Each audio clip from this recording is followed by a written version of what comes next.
For all you laptop users out there, I know when it comes to typing and writing, this thing can be such a hassle because of how widespread the keycaps are and how tired our fingers can be after long hours of using it, which is why some of us get a mechanical keyboards like this one over here. The problem with this one is that it's huge, it's chunky, and comes with this long ass cable, which you can't bring it anywhere with you. Which is why today we're gonna be talking about the Ducky 1-2 Mini RGB mechanical keyboard. So if you aren't familiar with the brand, Ducky is a well-known Taiwanese brand that makes awesome mechanical keyboards such as this one because they mix art and tech together. So for today, we're going to be reviewing the Ducky 1-2 Mini RGB mechanical keyboard. That is a 60% form factor keyboard that uses double shot PBT keycaps, and it comes in a variety of key switches like Cherry MX Brown, Blue, Red, Rose Red, and Speed Silver. But before we get into all of that, let's just talk about the price first. The Ducky 1-2 Mini RGB keyboard retails at 419 ringgit or $99 for all switches, except the Rose Red switches, which retails at 429 ringgit or $104. But if you have the money, why don't you just go splurge? So let's talk about the aesthetics. Now, first things first, you will notice that it's beautifully RGB lit. And thanks to the white backplate under the keycaps, it makes the colors of the RGB more poppin'. Also, you notice that they actually use a Chinese zodiac design, which for this year is the year of the boar, so they incorporate it as part of their keyboard design on this Ducky 1-2 Mini RGB keyboard. Now, what's cool about this keyboard is that they put the function key icons at the side of the keycaps. So you don't have to hover over if you want to press certain keys. You can just sit comfortably at this distance or even this distance, and it's already right in front of you. So this keyboard is simple, it's small, it's light, and you can carry it anywhere with you because it's made out of plastic. You can flex out in Starbucks anytime and tell them like, hey, look at my funky looking keyboard. One thing that you also need to bear in mind is that since it's made out of plastic, the sides tend to bend. So if you put in like a stuffed bag, you gotta be careful about breaking it. Another noticeable feature about this keyboard is that it comes with a detachable USB-C cable. So any way you wanna put it, it can still go in easily just like this. Boom. Oh my God, now it feels like a radio on the shoulder. Now, if you'll excuse me, I've got to boogie.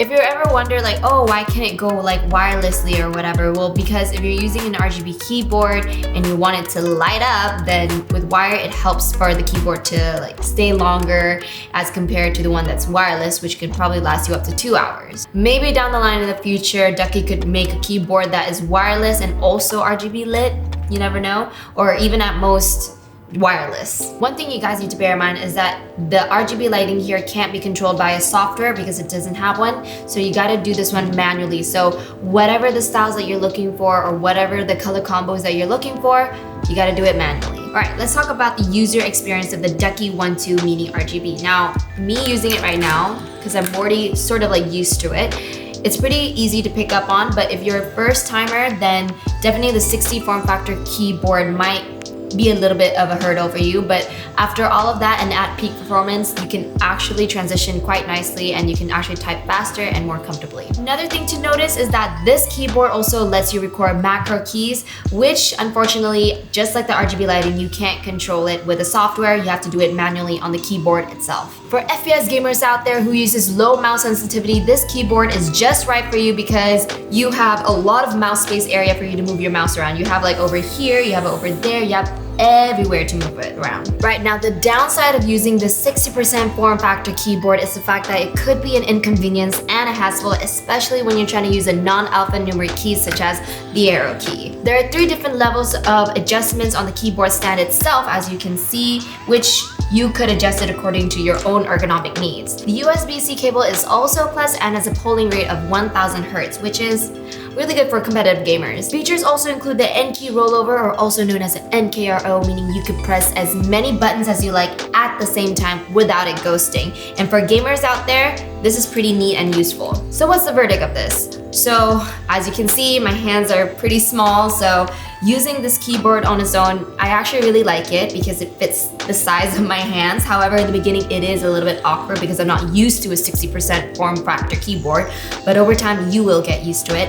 And the looks of it, I like how it's really light and it's actually portable. You can bring it anywhere with you. You just gotta bear in mind of the side bezels, how it actually could easily bend, but that's not gonna be a huge problem if you are the type of person that doesn't stuff your bag with everything. So pretty much it's easy, simple, and light. You could also change the location of your function key just by flipping the board around and play with the dip switch.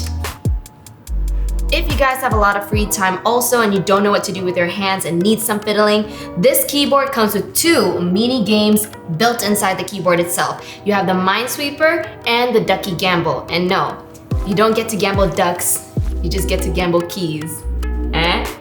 Now in terms of gaming, our model is actually using the MX Cherry Silver Speed Switch. And it's actually pretty good, works just as well as the other expensive keyboards around, and it's responsive and consistent. So if you're playing like CSGO or other FPS games, this shouldn't be a problem whatsoever. But if you play MOBA games or RTS games, then yeah, you're gonna have to face a few problems with it. Overall, I actually like this keyboard. As I said earlier, it's actually light, it's cool, and it fits what I need. And hopefully Shane lets me use this keyboard and keep it. Anyways, hope you guys liked the review. Don't forget to follow, hit like, subscribe on our YouTube and Facebook page at MOBHouse Productions. See you guys next time.